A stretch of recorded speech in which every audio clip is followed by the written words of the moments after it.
Okay, takeaways. What do we got? Hey now. All right. Go ahead and click that like and subscribe button. And don't forget to vote on the poll question. Which Vols played best? Nico, Dylan, defensive line, or secondary? Nico right now with the lead. I wondered if I would be off base there a little bit. How much are refs paid? They're paid like a couple of $1,000, I think, maybe $1,500, $2,000 currently. So the way I factored it in is if you had, say, 15, if you had 20 officials make it $100,000, then you could probably get it done, I would think. But that would be asking more money out of a group of people that like to keep their own money and now have to give it to players via the upcoming congressional law that's going to be passed where they get sounds like about 20 million, which is less than what I thought it would be. All right, Caleb, so takeaways, what are they, sir? All right, so we're going to start with second half Tennessee football strikes again. Now, they ended their drought of not scoring in the first half. They finally got a touchdown in the first half, but for the fourth straight game, they went into halftime trailing, and for the fourth straight game, they took the lead in the second half. They won the game for the third straight time. Obviously, Arkansas, they took the lead, and then they blew it after that. But this is becoming a common thing. It's very clear that this Tennessee offensive line, Dave, it's funny. We keep talking about their lack of depth, but whatever you want to say about them, they wear people down in the second half. I mean, they really do. They do. And when they're not in their own way, particularly at offensive tackle, they're very good. But let me ask you this as a retort.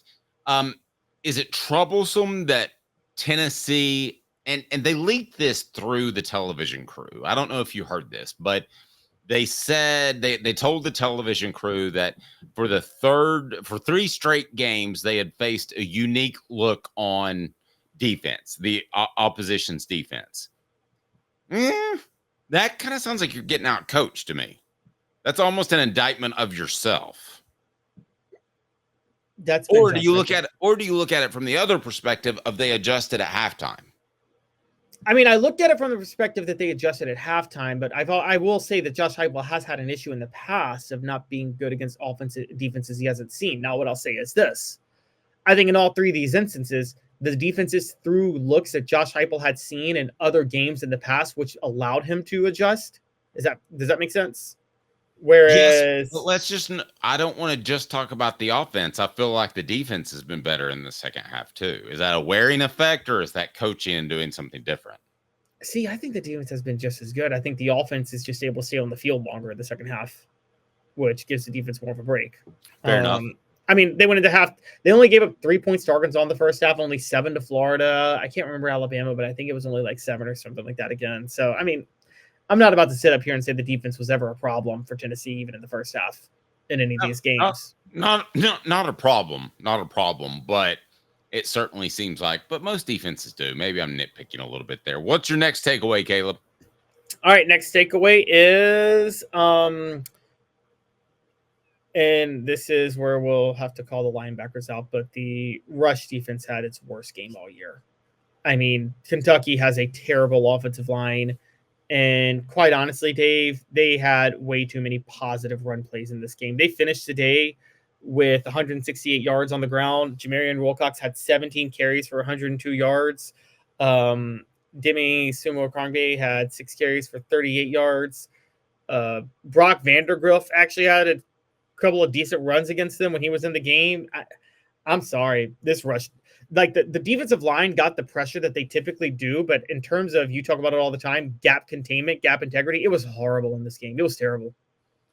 I didn't think the defensive front was particularly jazzed to play, and everybody can have an off game. I mean, even Caleb and I have an off show. By the way, you can listen to us a Monday through Friday at 10 a.m. on YouTube or wherever you podcast. Be sure and subscribe and hit the like button. Leave us a comment as well, as we'll get to some of your comments. But I just didn't feel like the defensive front was particularly jazzed in this game. No, they weren't. And you talk about this all the time, Dave, and it's a danger with the night game, isn't it? When there were a lot of college football games today that were affecting Tennessee's playoff hopes. Let's call it what it is. And This happened with South Carolina 2 years ago. Now, again, there may have been some cheating going on, and what Ollie Lane told us on Friday suggested it was even more serious than we thought. I did not realize that they wore wristbands in that game. But by the way, I get it. Yes, I know everybody calling me out. I said Kentucky wouldn't cross midfield. I didn't think the defense would take the game off, and they did. But what I would say is Angie points out that you said Kentucky wouldn't score and they wouldn't get past midfield. But that was contingent on the defensive front playing as well as it has been, and they haven't. And you're right, they didn't play with their hair on fire the way they needed to. Now, the linemen themselves, can we say this, Dave? When the pressure got ramped up and they realized they needed to step up, they stepped up, right? They said, okay, we got to make plays. And they did it. But they didn't come into the game with their hair on fire the way they typically do. No, and we make comparisons. I know not everybody out there is NFL fans. And by the way, Ahmad, we certainly appreciate the super chat. Same to you as well. I think it was Crawdad, and I've got prizes for you. I've emailed you. You've won 2 months in a row, so congratulations. Get back with me. But we appreciate the super chat that goes to young Quincy Calhoun's college fund. So what other takeaways do we have, Caleb? All right, so up next, we've talked about this, but the passing game may have finally come alive. What was more, Dave? Do you think the passing game came alive, or did Kentucky just run a defensive scheme that made it easier for Tennessee to work the short field, a lot more efficiently? I think it came alive because Nico was incredibly accurate. But I mean, I'm judging him off the eye test, which just the way he threw the ball. So I thought that it came alive. But you also have to factor in that Kentucky's injury list was like 8.5 feet long, and most of those guys were in the secondary. So they were ripe for the picking. Fair? They were. I agree. That's fair. And also, let's call it what it is. That's when we talk about the run game, because Dylan Sampson had another 140-yard game. That's not in my takeaways, because I think the passing game, working the defense in the short field, is actually what opened up the run game in this game. Yep. All right. Good stuff. What do we got next as far as takeaways? 2 more. Next one. Can I interrupt for a second? Colton says, how in the world do they trust Nimrod over Matthews? All right. I did a little bit of digging. I've been told Matthews has a bit of a hamstring issue. Other than that, there is no reason that Chaz Nimrod should be in the game instead of Mike Matthews. Well, go ahead and go on record with that.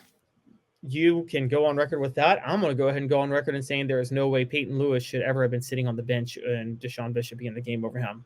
And that is all due respect to the heart that Deshaun Bishop shows. But Dave, Peyton Lewis is better. You saw him on that drive. He's a better running back.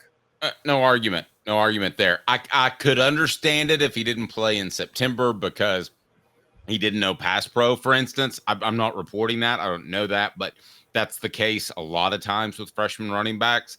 So I could have understood it then, but he needed to be playing a lot sooner than he did on Saturday. And really that door was open because Bishop was hurt and Sampson fumbled. All right, Caleb, what's your next takeaway? All right, so next one is just missed opportunities kept this game from being a blowout. I mean, we talked about them all, but let's just rehash them.